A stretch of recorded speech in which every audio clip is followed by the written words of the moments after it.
सरलता, सज्जनता व विद्वत्ता की प्रतिमूर्ति एवं जीवन सौंदर्य के पारखी माननीय मुख्य अतिथि महोदय जी, ज्ञान की गंगा बहाने वाले तथा राष्ट्र के निर्माता कहे जाने वाले विभिन्न विद्यालयों से आए आदरणीय शिक्षक गण, नीर शीर विवेकी निर्णायक मंडल तथा मेरे समक्ष विराजमान कनिष्ठ व वरिष्ठ छात्र छात्राएं, मैं ऋतिक, राजकीय उत्कृष्ट वरिष्ठ माध्यमिक विद्यालय बाली ढाढस का छात्र, आज आपके समक्ष जिस विषय को प्रस्तुत करने हेतु उपस्थित हुआ हूँ, उसका शीर्षक है विद्या ददाति विनयम।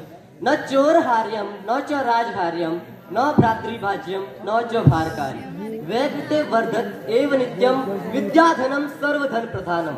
अर्थात विद्या न तो चोरों के द्वारा चुराई जा सकती है, ना ही राजा इसे छीन सकता है और ना ही इसका बंटवारा भाइयों में किया जा सकता है। विद्या का ना तो भार लगता है और विद्याधन एकमात्र ऐसा धन है जो खर्च करने पर बढ़ता है। इस प्रकार सभी धनों में श्रेष्ठ विद्याधन प्रधान धन है। विद्या का अर्थ होता है ज्ञान एवं शिक्षा। स्वामी दयानंद सरस्वती जी के अनुसार जिससे किसी के यथार्थ स्वरूप का ज्ञान हो वही विद्या है। हमारे पुराणों में विद्या की परिभाषा कुछ इस प्रकार से है, सा विद्या या विमुक्तये, अर्थात विद्या वही जो मुक्त कर दे। विद्या से ही मनुष्य अच्छे और बुरे में अंतर कर पाता है। विद्याहीन मनुष्य जड़ मूर्ख दानव व पशु समान होता है। इसलिए कहा भी गया है कि विद्या नाम नरस्य रूपम अधिकम प्रच्छन्न गुप्तम धनम, विद्या भोग करी यशस सुख करी विद्या गुरु नाम गुरु, विद्या बंधु जनो विदेश गमने विद्या परा देवता, विद्या राजसु पूजित न तो धनम विद्या विहीन पशु। अर्थात विद्या ही मनुष्य की श्रेष्ठ सुंदरता है। विद्या ही छुपाया गया सुरक्षित धन होता है। सभी प्रकार की भोग्य वस्तुएं सुख व कीर्ति विद्या ही प्रदान कराती है। विद्या पूज्यों द्वारा भी पूजी जाती है। विदेश जाने पर विद्या मित्र बन जाती है। विद्या देवताओं की भी देवता है।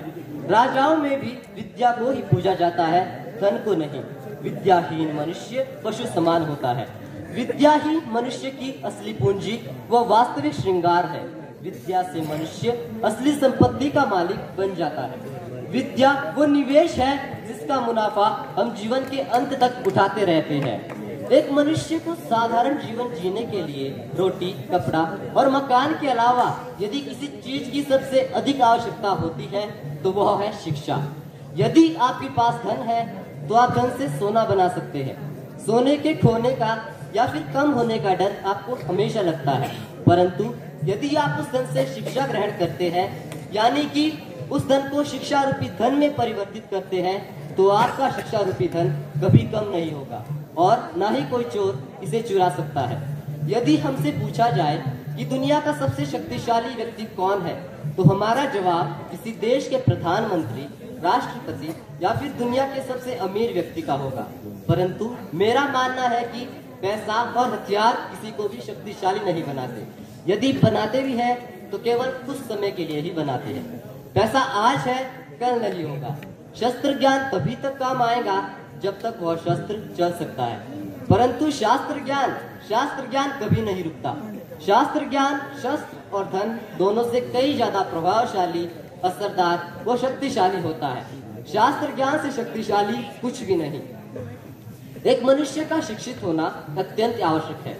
आचार्य चाणक्य नीति में कहते हैं कि जो माता पिता अपने बच्चों को शिक्षा नहीं दिलवाते वह उसके शत्रु समान होते हैं, क्योंकि विद्वानों की सभा में अनपढ़ व्यक्ति कभी भी सम्मान व शोभा नहीं पाता।